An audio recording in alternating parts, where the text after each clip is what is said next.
Hello, welcome back to Ask Allison. Here's today's question. What are some things we need to consider before deciding to see clients in person again? So first, I want to thank TherapyNotes for sponsoring us. If you want 2 months for free for this great EHR, you can use the promo code ABUNDANT. So this is a great question. I'm not an epidemiologist. I'm surrounded by medical and public health people in my life, and that informs a lot of my thinking about this. So I'll say that, not an expert. Here are my thoughts. I don't think any of the governors who are opening up their states are claiming that it's scientifically safe to do so. They're opening up for economic reasons, not because it's safe. And I, as always, have my opinions, but I'm not going to rant here. But I want to be really clear that the threat is not diminished.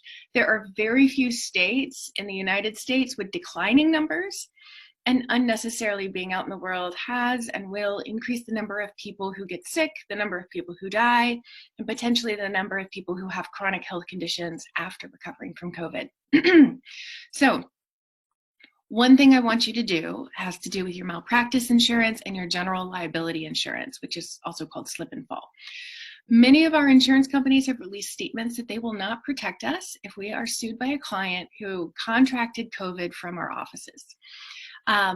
Some are encouraging us to wait until the risk is lower. They haven't defined when that is. Nobody knows that. So I want you to call your malpractice insurance and your slip and fall carriers for information specific to your plan. We are considered healthcare.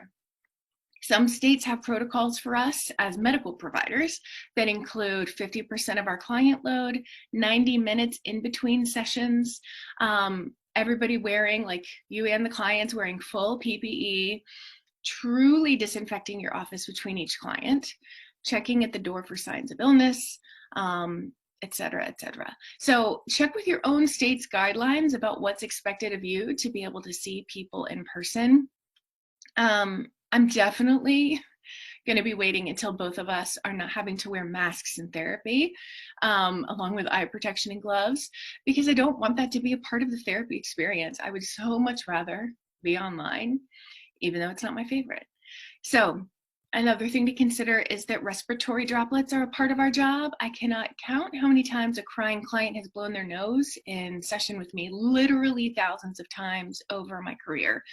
We are inundated with pollen here in the South, and sneezes happen a lot.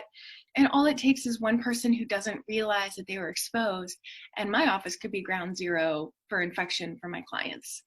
And I don't know how to disinfect my textile-ridden office to a surgical standard. I really highly doubt that just Lysol wipes and spray is all that I need to do. So we're still exclusively telehealth in my group practice. I'm grateful because we do have clients who have known exposure to COVID who are in 2-week quarantines. These are not people who know each other even, but they're in 2-week quarantine period right now. And I'm grateful for the internet for that.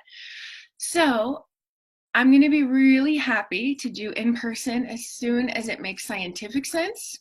I am likely just as antsy to get out of this damn house as you are. And this is exactly why it's so dangerous right now. Because we're all sick of being home. And we see some governments saying, like, it's okay to come out a little bit more. It gives us a sense of safety, but there is not safety yet. So just because we want it doesn't mean that it's smart or good for our communities. And we are all sacrificing here. And I have moments of feeling really bratty about it inside. But I'm also more dedicated to the well-being of my community than I am to getting this mullet cut. So I'm going to be home until school starts back up in the fall at the earliest. We're able to do our jobs remotely, y'all. It might not be your ideal situation, but it's not like we're massage therapists and we can't work. If you're feeling like clients are still saying, oh, I'm just going to wait until you're back in the office, I want to challenge you to market your practice more so that you're getting more calls, so that even if you do have clients saying that, there are still clients coming in who are saying, okay, what's the link? If you need help with that, we have tons of support and instruction over in the Abundance Party. That's at abundanceparty.com. If you want to talk about I also want you to talk about telehealth in a different way if you're continuing to have a hard time converting people to online sessions.